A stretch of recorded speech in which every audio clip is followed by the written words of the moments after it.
Good morning. I'm John Bitson, the Menard Family Director of the Sheila and Robert Challey Institute for Global Innovation and Growth.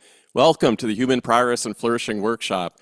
In this workshop, we bring in speakers from across the country to present their insights from research and experiences to the NDSU community. And topics focus on innovation, opportunity, and individual and societal flourishing. I'm super excited today that we're joined by Erick Garcia Luna. We've had a really great discussions yesterday talking about the Midwest economy. Erick Garcia Luna is a regional outreach director at the Federal Reserve Bank of Minneapolis. His responsibilities include tracking, analyzing, and reporting on several aspects of the economy of the Fed's 9th District. Erick is a co-author of the Beige Book and has published articles on inflation, business conditions, and labor. His work has been featured in local and national media, including Marketplace and Bloomberg TV. Prior to joining the Minneapolis Fed, Erick held a variety of roles in the U.S. Senate, the City of Minneapolis, and the University of Minnesota. His academic credentials include coursework in economics and political science from the Autonomous Metropolitan University in Mexico City, and a degree in economics from the University of Minnesota. Again, I'm really grateful that Erick made the trip here, despite the snowy weather we have here. And so let's all give a warm welcome to Erick Garcia Luna. Thank you, John. Appreciate it. Thank you, everybody. Good morning. Can you hear me okay? First of all, thanks. I appreciate the invitation. Thanks to the Challey Institute, to John for the hospitality, for reaching out. We appreciate these opportunities to come and tell you a little bit about the work we do at the Federal Reserve Bank of Minneapolis, and learn also from you. There are a few familiar faces that I've gotten to know over the last couple of days, and that I've already learned quite a bit about the economy of the region. So with that, just gonna jump in. Start the presentation. At the end, there will be some time for questions. I'll try to go through all the slides that we're going to be seeing today in a timely manner. So I'm going to try to stick to the script for that matter. But before I get going, I want to just set up my disclaimer. Everything that I say here today is they're my opinions, not those of the Federal Reserve Bank of Minneapolis or the Federal Reserve System. In other words, anything stupid I may say, you can attribute it to me, just me. So I appreciate you being here again. In terms of what we're going to be talking about today, I'm going to try to frame the role of the foreign-born. We've heard a lot about the role of immigrant workers in the last few years. I'm going to try to contextualize that on what does that mean? What does that mean for the economy? What role do they play in the economy? I wrote a couple articles on that maybe you have been able to look at. If not, there are a couple QR codes there that you can scan real quick. But I'm going to talk a little bit about what's the role of the Federal Reserve? How do we fit in? How does the Minneapolis Fed fit into that structure? What's happening to economic activity? What's happened in economic activity over the last few years? And what are the labor dynamics behind that? And how does the foreign-born or immigrant workers fit into that picture?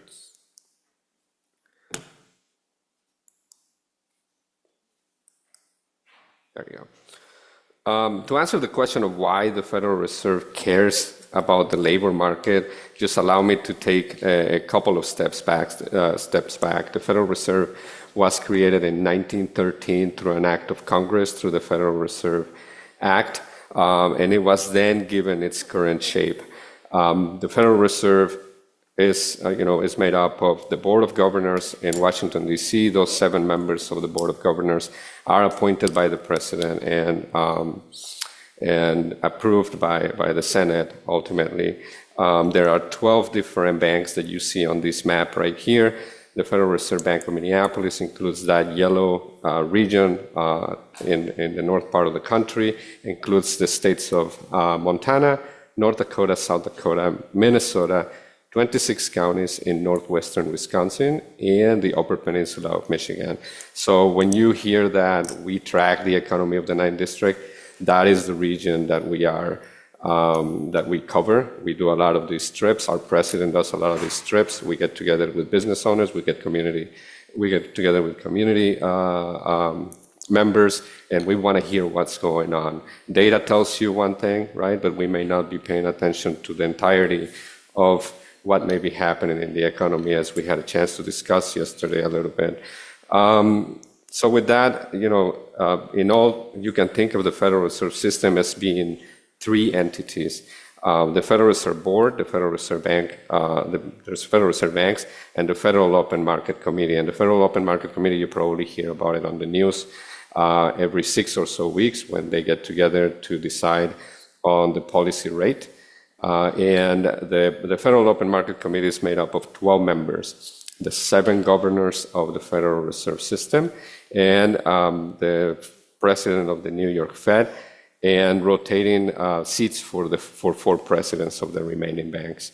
So now most central banks have this price stability goal. What do I mean by that?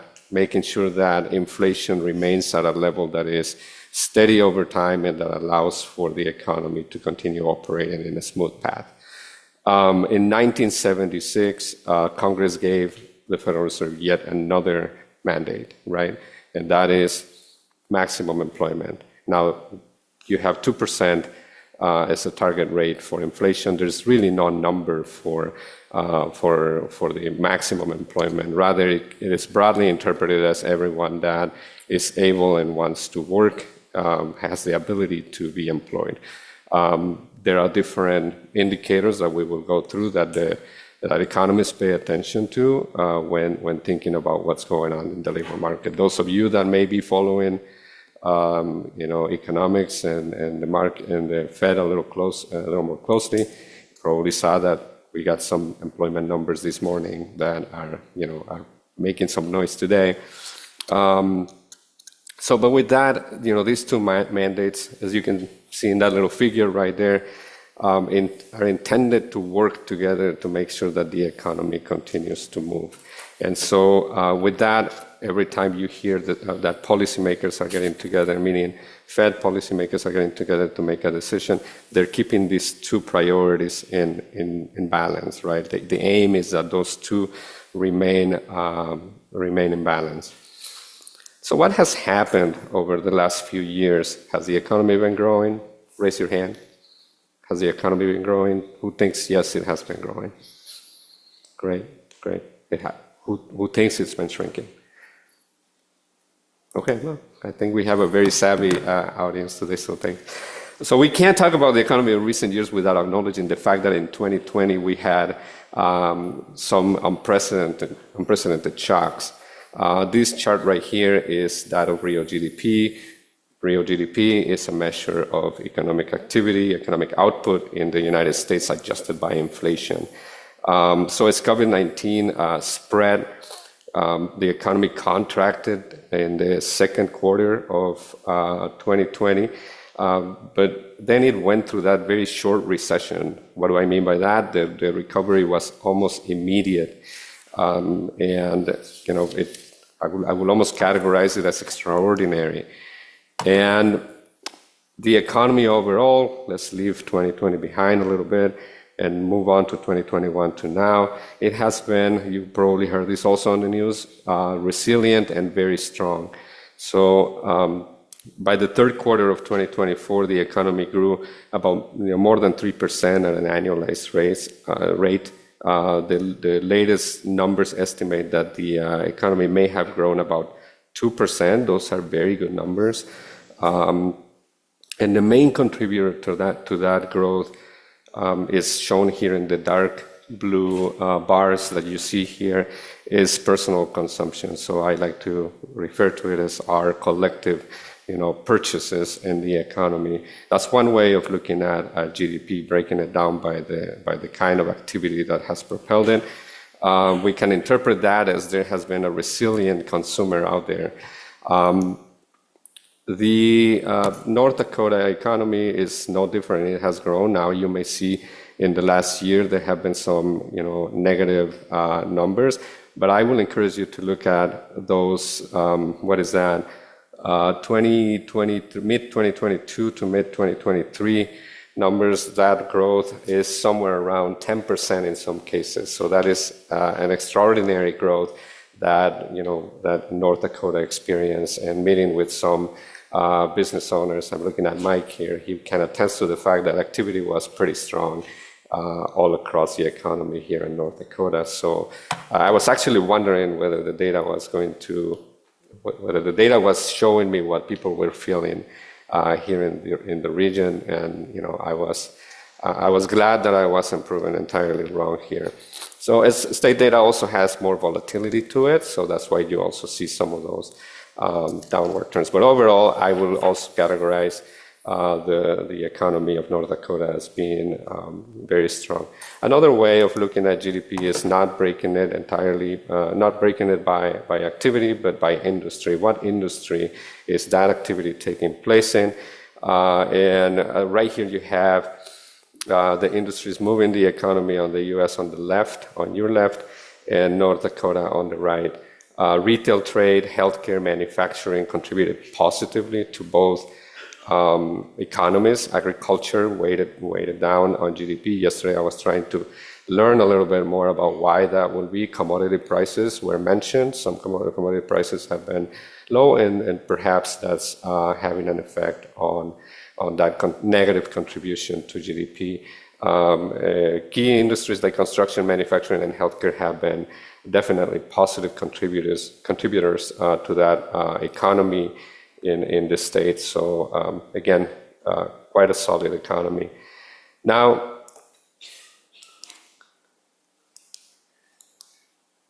the economy, in order to continue to grow, needs workers, right? So in its employment report, the Bureau of Labor Statistics, I mentioned that earlier, publishes numbers from two different surveys. They call the one the establishment survey, which is a survey of businesses.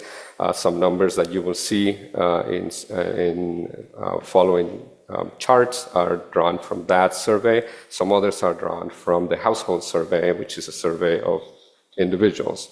And that's where the unemployment numbers, for example, come from. Most of the labor force participation rate numbers that you will see here come from that. So I just wanted to kind of explain where those figures will be coming from. And from the establishment survey, I don't know if I'm pointing at the right. Oh, there you go. From the establishment survey, the decline in employment as a result of the slowing economy during the pandemic is quite evident. Nobody can deny that there was a decline on employment, and the recovery of that labor market was not as immediate as that of GDP. You probably heard that firms were struggling to find workers for the longest time. I'm still hearing, at least locally, that is still the case for a lot of openings that are available. In North Dakota, the total non-farm headcount went from about 432,000 to roughly 385,000 during that COVID decline. Most of that decline is probably more evident as you look at the manufacturing, hospitality, and government job losses. But losses were definitely experienced all across. Those industries also have a tendency to have the most employees. Headcount levels were slow again to recover by this particular measure, and it wasn't until about 2022 that employment levels recovered to pre-pandemic levels. And as the economy grew, so did the demand for workers. So there was not only this need to recover a lot of those workers that to bring back some of those workers that were lost, some of that employment, but also the economy, as you saw, was growing tremendously. So there was this pressure on the labor market that was being put in terms of that inability to satisfy the demand for workers. There's a report of job vacancies and separations that the Bureau of Labor Statistics also puts out there. I'm going to show you these side by side, North Dakota and the country, just because I want you to see that they kind of follow the same pattern. But later on, just to make it easier, I'm going to focus on the U.S. Again, there's a lot of volatility in those state figures, so mainly that's why I'm going to leave them behind. The green line here suggests that more workers were voluntarily quitting. How many times we heard on the news that there was this great resignation, that people were looking for other jobs, et cetera, et cetera. And following 2020, layoffs remained relatively quiet as well. So we could interpret that as employers were holding on to those workers that they had, were trying to retain a lot of their workforce. And so when you hear that the labor market tightened, these are some of the dynamics that were behind that tight labor market. So hiring was also, quite elevated. Again, you had employers trying to recoup the jobs, the employees that they had lost, but then there was also a growing economy, so hiring was spiking. But what's really extraordinary is the amount of labor demand that we were observing mid 2022. Labor demand has now come down some, and I think it's actually more recently come down a little bit more, but it remains somewhat strong. Like that labor demand continues to be there. Again, anecdotally, I will tell you the conversations that I had over the last couple of years is we need workers, we need more people to make sure that we have what we need to be productive. And so, North Dakota, I think at some point we talked about this yesterday, and it's here shown in the chart, had about 30,000 job openings at some point. Again, that has come down quite a bit, but it remains pretty strong by any measures. Some of the same private industries that have propelled economic growth are also the ones propelling that employment. That follows some logic for those of you that study these. Healthcare, manufacturing, retail, construction employment was extremely solid in 2024. These charts show you the year-over-year growth of employment in both North Dakota and the United States. And again, those industries have been the main drivers of that employment growth. Healthcare employment has continued to grow, just for in the recent years. And when we look at those job openings at the national level, this data is not available at the state level. We can see that levels have come down, that those job openings have actually slowed down a little bit. But healthcare perhaps remains slightly elevated. That those orange bars that you see on your screen show that healthcare continues to have the largest share of demand. That's not unusual from prior to the pandemic either. Now, the unemployment rate in North Dakota, we talked about this many times yesterday. The unemployment rate is very low, about 2.4%. The national unemployment rate went down today, which made some economists talk about it as the labor market still being tight. So the unemployment rate went down to 4.0% from 4.1% last month. So again, just for context, unemployment numbers count the share of individuals who are 16 and older, who are not employed, but they would like to have a job. So that's what we are looking at here. But even though it had begun to climb, I can't say that anymore. That was in my notes. We can't say that it keeps climbing up. As a matter of fact, it went down. The labor market appears to be slightly tight still. But what does that mean for labor demand? Just want to connect the last two pieces. We had job openings being extremely high at some point in the last few years, and then we had a very low unemployment rate. If you mix those two numbers and play around with that a little bit, it can show you how tight the labor market was. I should first point out that the tight labor market of mid-2022 has softened again. Job openings have come down, employment has seen solid growth, and the unemployment rate has increased a bit. So I'm just going to summarize it as that. Some consider, again, I'm repeating myself here, but it is worth repeating. Some still consider that labor market that has softened to still be tight. At the peak of labor demand, if you think about this in mid-2022, there were about half a worker per job opening, so 2 jobs per worker that was looking for a job. The situation is definitely tighter in North Dakota. You can see the orange chart here, and just depending on how you see it, there were about 4 jobs per unemployed worker.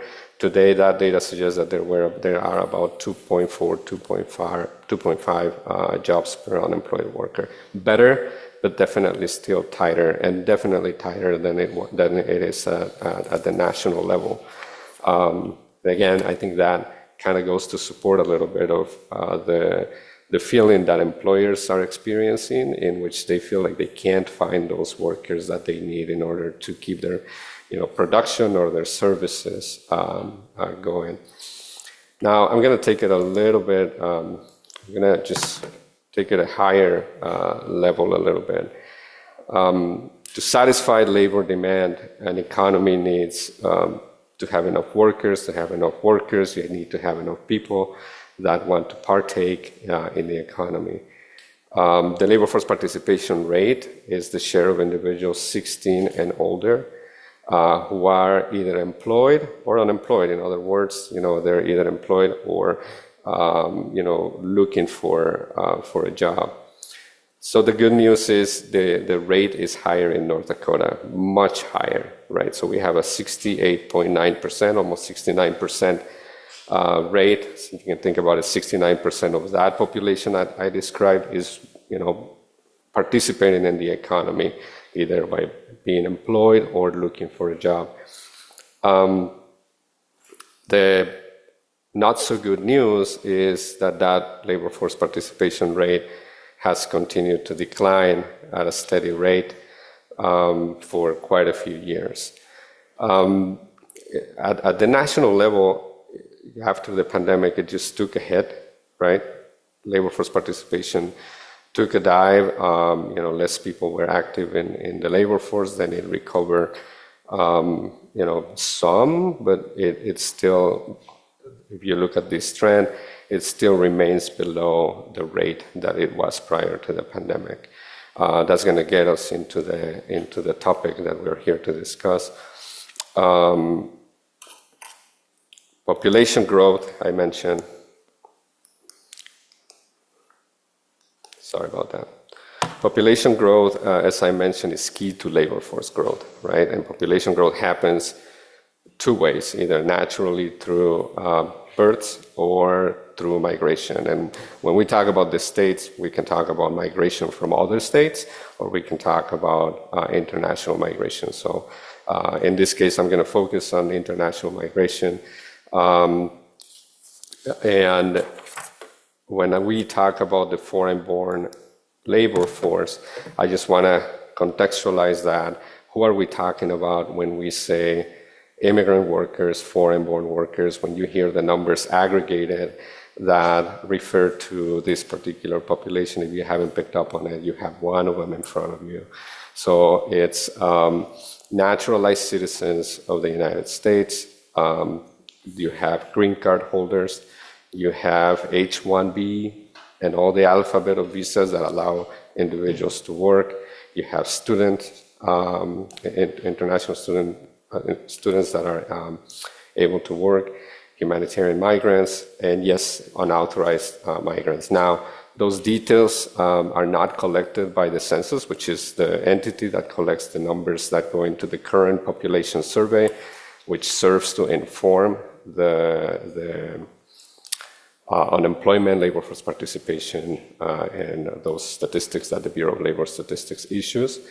So we don't know who falls in what category. So in some of these, the following charts you'll see, the most I can differentiate is whether they are citizens of the United States who are foreign-born or non-citizens. And non-citizens, again, can include any of the categories except citizens of the United States. So just for context, that's who you're going to be hearing me talk about. Just very quickly, the share of foreign-born people in the United States stands at roughly 15% today. And I want to note that it's not the first time those shares reach that level. As you can probably go back to, 1890, it was 14.8%. Now populations were different, the size of the population was different then, but still, the share of the foreign-born population is not a recent development that it's that share of the entire population. So now there's a lot more people from everywhere. That's definitely, we're talking about two different populations, but the share is not the first time it hits that level. And why is it important to pay attention to the labor to the foreign-born workers? Foreign-born individuals have a tendency to participate in the labor force at higher rates than native-born. This is particularly true among non-citizens. Non-citizens are shown here in the yellow line, and not native-born, the red line. If you think about that, I'm going to kind of go back a little bit, actually.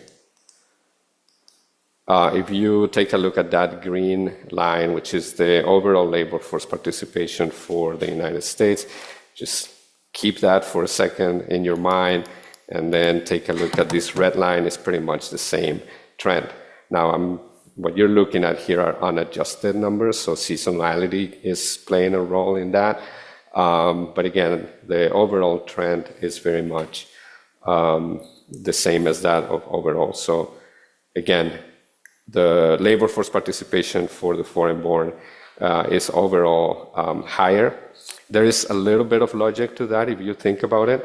Many foreign-born primarily move, to the country to work. So they're either on a visa or their motivation to come to the country is primarily that of workers. So there's somewhat of a predetermined element to their integration of into the workforce. The other one is immigrant populations tend to be younger, so there will be more numbers of younger people that are part of the economy. They may also be less eligible for some assistance, benefits, etc. Don't know to what extent that plays a role. They, may also have, for example, less saved in retirement, so they may take longer to retire. There are a range of situations that are influencing that higher labor force participation. Now, I'm going to just for this chart, I'm going to group both the non-citizen and the citizen foreign-born in the yellow bars right here. In the green bars, I'm sorry, and native-born in the yellow bars. And most of the post-pandemic growth in the labor force has come from an increase in the foreign-born workforce. Again, just you can think about the year-over-year growth on employment that we have on labor force. That we have experienced over the last few years since the pandemic, and each of those color bars being a contributor to that growth. And I don't need to spend much time showing you that the green bars have been contributing quite more than the yellow ones. As a matter of fact, over the last 12 or so months, native-born participation, native-born growth of the labor force share of native-born individuals has actually been pulling the entire labor force down. Again, there are reasons also. It's not that people are just sitting at home not doing anything. It's not like that. It's more complicated. Again, retirements play into the picture, for example, or people may decide to go to school. Who knows? There are many situations why.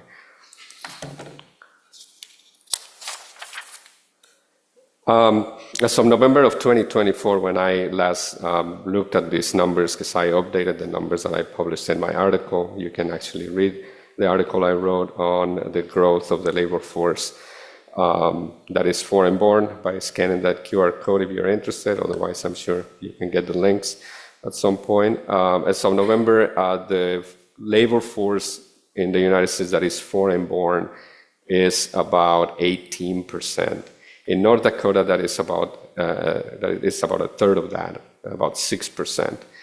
Now, that may not seem like a lot, right? But when you think about the fact, I think I was looking at those numbers. I can't remember exactly my own article, so don't blame me for that. But I think since 2010 or so, it's grown from about 3%, if I remember correctly, to 6%. So, it's not a large percentage in terms of if you're going to compare the share of the labor force that is foreign-born in the United States versus North Dakota. But the growth has been significant. So more people have moved into the area from other countries, employed, in different jobs. Mike can tell us about that. Doing a lot of different jobs. So I just want to contextualize that there. Now, economists like to look at the so-called prime age workforce. That's an important measurement of the labor force. What do I mean by prime age? Individuals who are between the ages of 25 and 54. And something interesting takes place when you look at those labor force participation, the labor force participation for that particular group. The labor force participation rate of non-citizens is actually lower than that of naturalized citizens and foreign-born. Not naturalized citizens and native-born, I'm sorry. In recent years, however, it seems to have recovered faster. Now, why will it be that, when we talked about they are the ones that push the labor force participation, have been driving labor force growth. So why will that be that, that non-citizens are the ones participating at lower rates within that age bracket? The answer is not that simple, but it may be a little bit of, there may be some intuition around that. Like everything else, the devil's on the details. So I looked at, what's happening between men and women of that age bracket. And prime age foreign-born men, both naturalized citizens and non-citizens, participate at rates of around 92% compared to native-born men who participate at around 89%. So those are both very decent numbers when you think about the fact that the labor force participation rate today of the country, I believe it is, actually took that number 62.6%. So those numbers are pretty decent no matter which side you're looking at. Prime age non-citizen women, however, participate at much lower rates in the labor force compared to their native-born and naturalized counterparts. That seems to be rapidly changing, from about 60% prior to the pandemic. It is now close to about 65%. These are unadjusted rates again, but 60 to 65%, give or take, it's still a notable difference, a notable growth in that. A colleague of mine, I was having this conversation with one of my colleagues, and he was pointing out that perhaps, women take more traditional roles, in certain cultures, and therefore, even though there's been an increase in that population, perhaps they stay home and take care of children. Education opportunities are perhaps not available for all of them. There may be language barriers. There may be, different jobs that may not be a good fit for them, et cetera, et cetera. There are a lot of things, but again, I think that I don't know if this is a growth opportunity or a growth challenge, right? That's up to you to decide that, but it's trending up a lot faster than it has in the past. So, in other words, women are participating in the economy. Foreign-born women are participating in the economy at faster rates than they have in the past. Employment growth, employment among the foreign-born recovered as expected, faster. And I say as expected because we talked about labor force participation recovering quite fast after the pandemic. So employment is expected, it will follow, right? So employment among the foreign-born shown here in both the green and the yellow line. It was quick to recover. The red line kind of lagged a little bit. It took a little bit of time for that employment to recover. And unemployment rate is perhaps slightly higher than usual among non-citizens. This could be also because it takes time for new arrivals to find that job. So if you're unemployed and looking for a job, you will count as unemployed, and you will be represented in the unemployment rate. So if people recently arrived and they just are starting to look for a job, it doesn't surprise me that as we experience that population growth, that you will have that unemployment rate, tick up a little bit for those non-citizens. I wrote a second article in October, and that one I wanted to focus more on the employment side of it, not the labor force growth. And I wanted to do that because there were a lot of questions on, there's an influx of people coming in from outside of the United States. I wanted to know, what does that mean for employment, right? Like, are they employed? Is that good? Is that bad? So I wanted to just take a look at what was happening, and this map right here shows you the 12-month averages, and meaning a whole year change of the foreign-born employment since January of 2020. Think about it, prior to the pandemic, and ending in November of 2024. So I wanted to see basically how much has employment changed since before the pandemic and to the most recent data that was available to me at that point. Has it really grown? Have we really experienced growth of immigrant workers who are employed in the region? By the region, I will remind you, the 9th District of the Federal Reserve. Well, I ended up, just looking at this map. North Dakota appears to have experienced a 57% growth in employment, and Minnesota 12.5%, the U.S. 12%. Let's just remember that we're talking about relatively smaller populations than that of the United States, so it's a little bit expected that a 57% might sound like a lot, but the populations, we're talking about a smaller population, so the increase might be faster, but it's still quite extraordinary. And anecdotally, I heard a lot. There are a lot of people coming in from everywhere in the world. Some figures were shared. People from literally everywhere, are working in some companies doing a lot of work. So I don't think these numbers are that far off. You will hear some economists debate whether the current population survey has undercounted some of the population numbers, whether those numbers are accurate because of the fast growth in the immigrant population. There's always revisions. There's always, a little bit of uncertainty, margin of errors that need to be taken into account. But the overall picture shows growth in employment, labor force participation for the foreign-born. I tried to circle. I don't know if you can see it. Okay. I'm struggling here and there, so I hope you can. But the employment in North Dakota appears to have grown somewhere around 4% if we take a look at January 2020 and to November of 2024. So a 4% growth in employment, that's great. That means that even though there were some challenges recovering some workers, that were lost during the pandemic, and there was that economic growth happening in the state, employers were able to hire, and they were able to hire, a lot of foreign-born. So from that 4%, I circled it for North Dakota there, The yellow dot that you see there is employment overall. So that's a 4% growth or so in employment.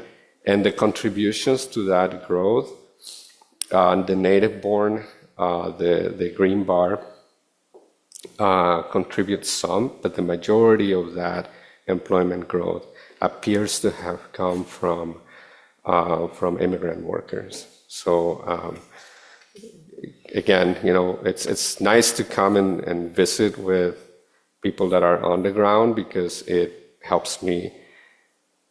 It kind of gives me a little bit of relief to kind of hear that some of those things are actually being seen on the ground. We can sit down and take a look and guess and wonder whether we were right or not. But it does appear to be that, in fact, foreign-born were contributing more to that employment growth over the last years. Now, employment, just very quickly, I'm going to go through the same breakdown that I went through for the labor force participation, for employment here. Basically, you're going to see the same patterns, right? You have, among those who are of prime age, you have the overall no age breakdown on the left, and then you have on the right your prime age individuals, and you see the same shift. Right? You see the same shift in employment where the non-citizen is employed at lower rates than both naturalized citizens and native-born. And again, you see the same dynamic. But I think it actually is a little more evident here when you look at the yellow line for women. That employment trend really picks up after the pandemic. Again, anecdotally, for example, in Minnesota, I have heard that a lot of foreign-born women are being trained to be CNAs. They're being trained to work in taking care of the elderly, et cetera, et cetera. So I think there's something happening there that others have probably already looked into, and perhaps something to pay a little more attention to figure out, with all of these labor demand, where are those opportunities or where are those challenges? That's definitely something to consider. Just to wrap it, before I wrap it, I should say, let's just kind of take a look at we already talked about. There was this growth in the employment among the foreign-born, and what does that look like? What industries did they go to? What industries were they supporting, and where were they not?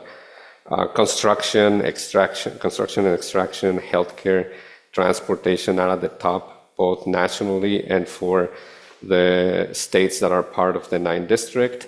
I did not break this down by state just because the samples are very, very small, and that will, there's more danger in terms of interpreting that data, and the margin of error can be very high. So, what you have here, I'm gonna guess that it follows the same pattern in North Dakota. But you have industries where immigrants have a tendency to be employed, like construction. There's been an additional contribution to employment from that population. Again, healthcare, transportation. Healthcare doesn't surprise me either. I was just sharing with you in Minnesota, there's actually a good training program that is trying to integrate workers to take entry-level healthcare jobs, and in the states that are part of the region, on the flip side of that, manufacturing jobs appear to have lost some of those, and so manufacturing is a broad category. So that includes food manufacturing, that includes machinery, that includes anything that requires a process to produce a good.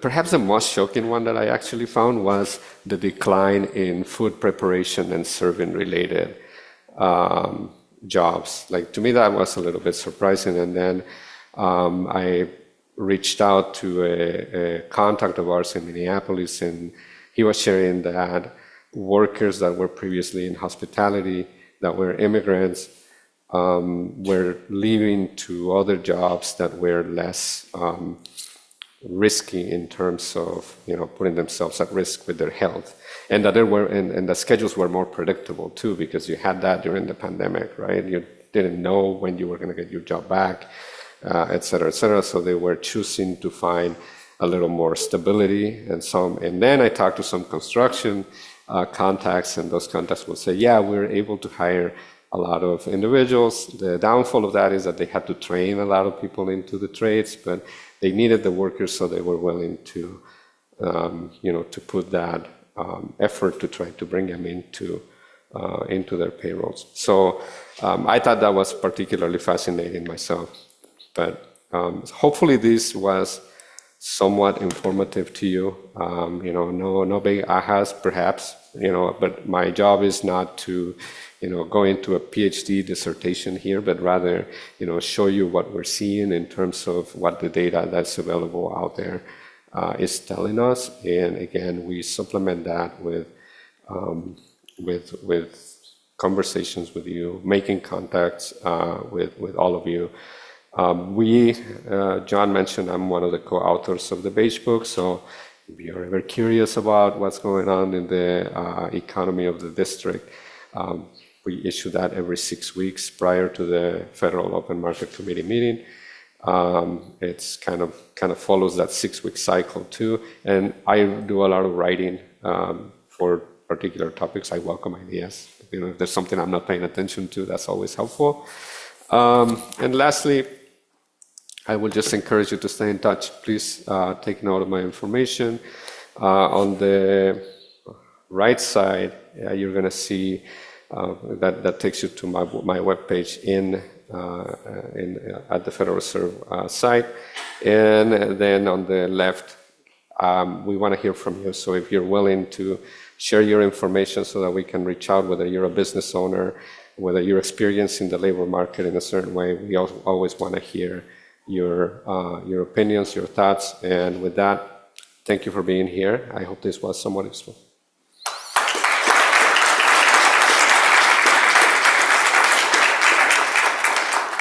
And we have about 10 minutes for questions. I don't know if I'll have all the answers, but I will do my best. Anybody, questions? Please.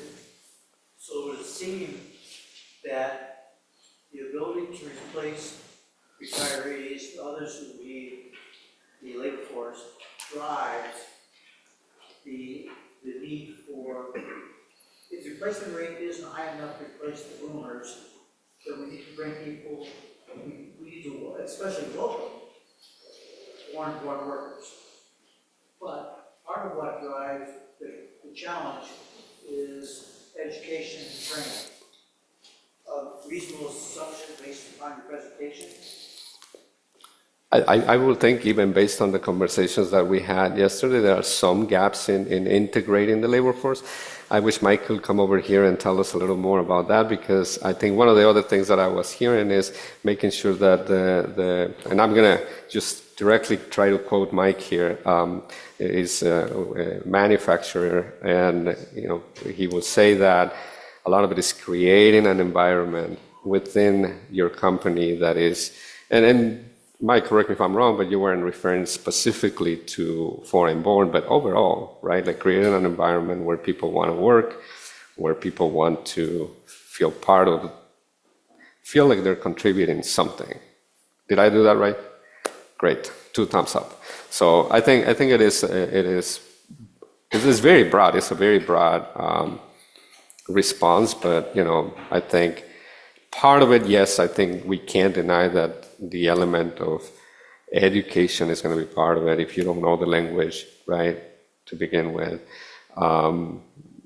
that's going to be a barrier. When I first arrived, for example, I was able to speak some English, right? So what did that allow? It allowed me to actually do other jobs, interact with other people, and that allowed me to grow, right? So it's certainly those skills that are, I don't know if language is, I always struggle because I'm like, are languages something that can be taught, or is it something that needs to be experienced? And it's a little bit of both, right? Like, if I can sit down and read a dictionary. I mean, I'm trying to learn Italian, don't ask me anything, but like if I, you know, I'm trying to learn Italian, I can sit down in front of a dictionary, a book, et cetera, if I don't practice it, it's not going to go anywhere. So I think that there's that integration component also that plays into what you're asking. You know, it's a mix of elements. I don't think it's fair to point at one particular piece of it. Does that help? When I say training, I assume that generations over time have had to learn English. Yeah. I'm thinking more of the training of using CNC machinery. Sure. That background. If I may, 30 years ago, manufacturers were looking for people with degrees from technical institutions, that certifications in operating these machinery. What we found is that as replacement workers get more scarce, companies are beginning to deploy internal training, which is what we do at Cardinal IG. We don't expect somebody to move here and have a certification in what we do, but we understand that if we want to keep doing what we do, we have to train people how to do it. And so more and more companies are bringing in, you'll see Case IH's training people how to weld, training people how to machine, whereas before they would have required a certification for that stuff. My apologies to people on Zoom because I failed at my reminder of repeating the question and responded. But the explanation I gave earlier was related to, whether training and education, will be I guess I'm paraphrasing, but one of the main components that will help replace those workers that are being lost as retirements take place. So, anyone else? Any other questions up there? Please go ahead. Thank you for coming to us. Thank you. What I've gleaned from your talk is that our economy seems to be strong, and that we made a strong recovery after the pandemic, and there are more jobs than we have people to fill. However, the recent rhetoric from the presidential campaign was that our economy has suffered greatly over the past 4 years, and that immigrants are replacing Americans in their jobs. And I'm wondering how you can transmit your message to the American people to debunk those myths. So the question for the people online is, just going to try to summarize it, like how can we use the data in the presentation that was, or data that similar to what was presented today to counter some of the political conversations that are going on. And my answer is going to be very straightforward. We stay away from that, right? Like we don't have an opinion on either side, right? Like what you saw today is based on data in and of itself, right? And the Federal Reserve takes pride on being an independent entity. I mentioned this yesterday several times, but we who work at the Federal Reserve navigate these topics, these things. If you read my articles, they're very much like this is just what the data is showing us, right?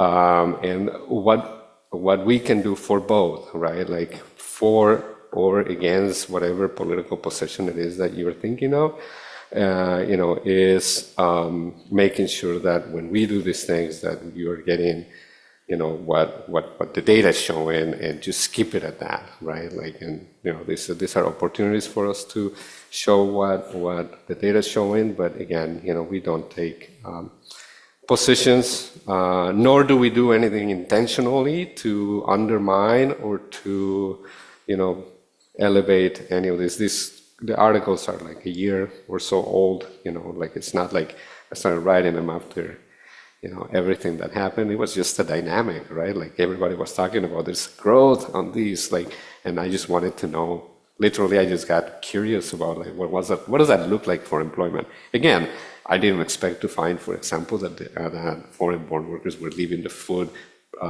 services industry. I'm like, I had to double check a few times and make sure that I was right. But please go ahead. Sorry to answer and not answer your question, but I hope you understand. Thanks.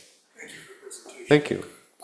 There have been multiple stories in the news in the past month about large tech companies preparing to invest hundreds of billions of dollars very quickly in building large artificial intelligence data centers.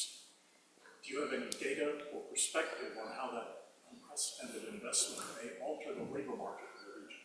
I do not. So the question was whether the increase in investment in tech and AI, did I summarize that right, could alter the dynamics of the labor market, right? And I have not looked into that, so I will not be.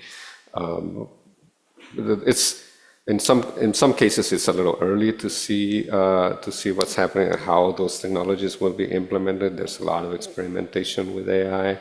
I think we asked a question on AI not too long ago. Somebody did. There was some survey out there, and asking businesses what their plans were for implementing or not implementing the new technology. And what I overall took away from that was that it was too early. People didn't even know like how they will adapt that. So firms didn't know how they will adapt that. So yet to be seen what will happen with that. I mean, I know there's been a lot of investment in construction of data centers, but we'll see what happens with that. Thank you for your question. Go ahead. So you talked about participation in the labor market, and you compared North Dakota to the nationwide average. Why do you think it's higher as a percentage in North Dakota compared to as the U.S. as a whole? Yeah, it tends to be. Like it tends to be in Minnesota, it's higher. We just have a more active, there's no better explanation, right? Like I think with some more active labor force in the region. Like Minnesota usually is also around 67 or so percent. Wisconsin is about the same. There's something about this region. I actually don't even know that I have a straightforward answer, but it's not a new development either. Like it tends to run higher. States sometimes use in a disaggregated manner. There's also the fact that we have, perhaps, I'm just saying mathematically, if you think about it, if you have a smaller population, right, it may play into the equation of you have a smaller population, then you have more people, a larger share of individuals working. If you have a larger population, like if you take the aggregate of the United States, then your chances of people not participating in that economy get bigger. Almost the same reason why the lines on both of those statistics soften a little bit. So no, I don't have anything like, oh, this is what people are doing, or this is why people, are more actively in the labor force. But last question. I want to piggyback off your question about the rhetoric and the data. You said Yeah. remain neutral. And so considering most people get their data from social media and things like that, do you think the Federal Reserve will do a better job of directing people to the data? We have so the question was whether the Federal Reserve can do a better job at guiding people to channels like social media, maybe, that to attract more people to the data. How do I respond to that? All I'll say is that our social platform presence, has been boosted. I mean, we have to meet people where they are, right? And I'm not the best one to answer that question because I don't work in the social media component. My colleague, actually, she sits very close to where I sit. She's the one doing that all the time, and I know that she's constantly trying to figure out how they reach out to more individuals. how they use the channels in a better way. But another piece, again, we try to do this. We like to think about these opportunities that, again, thank you, John, for the invitation, but I like to think about these opportunities as also an opportunity to educate, right? Because if we can walk out of here with knowing what the Federal Reserve does, right, and what we're trying to do in our own roles as regional economists, I think that is a big win already for us. So it's 11:01, so I don't know if you want me to give a chance. All right, great. Thank you.